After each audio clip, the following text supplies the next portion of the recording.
Welcome to The Explainer. Today, we're going to skip our usual agenda and plunge straight into the profound depths of our source material. We are completely focusing our lens on Part 2, Chapter 9. We're looking at a deeply fascinating framework for understanding who we really are, well beyond just our physical form. Okay, let's dive into this. We're unpacking the mystical, yet surprisingly practical concepts of the energy body as presented in Sadhguru's Guide to Crafting Your Destiny. Today's focus is entirely on the intriguing dimension of karma yoga and exactly how it interacts with our energetic self. The source material sets the stage immediately with this incredibly striking thought. It is not about performing miracles, it is about recognizing the miracle of life that you are. Now you might be wondering why that's so important. It's because it instantly reframes what true spiritual work actually entails. We spend so much time looking outward for magic, right? We look for supernatural events, but the ultimate magic is internal realization. It's really about shifting your perspective inward. Section 1. The Energy Mechanic, Making Life Crackle.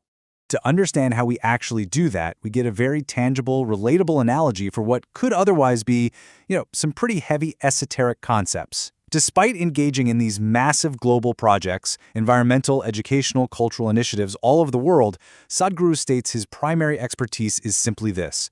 He's an energy mechanic who makes people and places crackle with energy. He considers everything else he does to be merely incidental. It's a fascinating way to view a life's work, isn't it?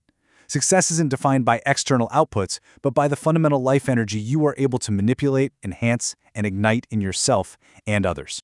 So, if we accept this premise, that we are, at our very core, mechanisms of life energy that can be tuned to truly crackle, it begs a massive question. But what happens when this energy reaches its ultimate peak? Seriously, what actually happens to our physical and energetic form when someone masters this energy completely? Section 2. The Karmic Shell, the Architecture of Liberation. To look closely at the actual mechanics of what happens to our form when ultimate spiritual liberation is achieved, we first need to define the highest goal of the energy body's journey. In the yogic tradition, this is known as mukti. Mukti is the release, liberation, and final absolution of the self from the chain of death and rebirth. It is the absolute finish line for the spiritual seeker. It's the moment where karmic accumulation completely stops. But to understand how someone actually reaches mukti, we have to understand how we're built. The text introduces the term kosha, which literally translates to sheath, vessel, or layer. You can think of human existence as being deeply layered. We aren't just a solid physical body. Actually, scratch that. It's more like we are layers of energy, mind, and karma, all nested together like a set of intricate nesting dolls. And this brilliantly illustrates what actually happens at the moment of ultimate liberation, a state called Mahasamadhi. When a master attains this state, the etheric or bliss body, which is the true energetic essence, entirely exits. Notice the karmic structure on the left there. It's like an empty shell. The life force has completely departed, leaving only this enduring, hollow architectural framework of past karma. So, the absolutely crucial point here is that this remaining structure is no longer a living being in the way we understand it. The text notes that this karmic shell will fall apart in time, naturally decaying, because the animating bliss body is gone. However, it also mentions a fascinating, almost startling detail. Sometimes this shell needs to be deliberately broken to hasten the dissolution process. It's a profound thought. The physical remnant of a fully liberated being is just an echo, just an empty vessel waiting to dissolve back into nature. Section 3. Beings of Bliss, the Path of the Avadhuta. Let's pivot slightly and shift our focus to the practitioners who actually embody this state on their journey, right before that final exit. The source materials glossary provides this beautiful, striking definition of Avadhutas. They are described as childlike mystics who have dropped their limited identification so completely that they are unable to function in the outside world. Think about the weight of that for a second. They have shed so much of their personal karma, their ego, their worldly identity, that the mundane tasks of daily life, paying bills, going to work, managing a schedule, become literally impossible. They exist entirely in a state of pure, unadulterated bliss.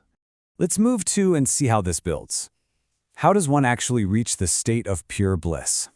The text outlines a highly systematic internal evolution. Step 1 is the fundamental purpose of yoga, opening spaces within you that are not you. At first, this dimension might just be a tiny speck. Step 2 is nurturing that speck with practice and actively clearing away your karmic debris. Step 3, as you do this, that space of not you begins to expand. And finally, step 4. A day comes when this pure, unidentifiable space occupies absolutely everything within you. The personal, limited you is entirely replaced by the boundless and universal. Section 4. Reborn daily. The ultimate transformation.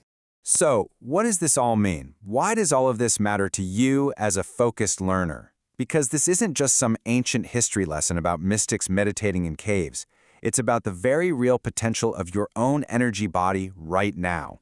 When you begin to clear that karmic debris, when you start recognizing the miracle of life that you inherently are, you unlock a profound transformation. As the source material beautifully concludes at the end of this chapter, you will be reborn daily. Think about the sheer power in those words. If you can shed the heavy layers of past memory and karma, every single morning becomes a literal rebirth, a totally fresh start for your energy and your existence. What could you accomplish if you woke up entirely unburdened tomorrow? I'll leave you to ponder that. Thank you so much for joining me for this explainer. Keep learning, keep questioning, and keep expanding that space within.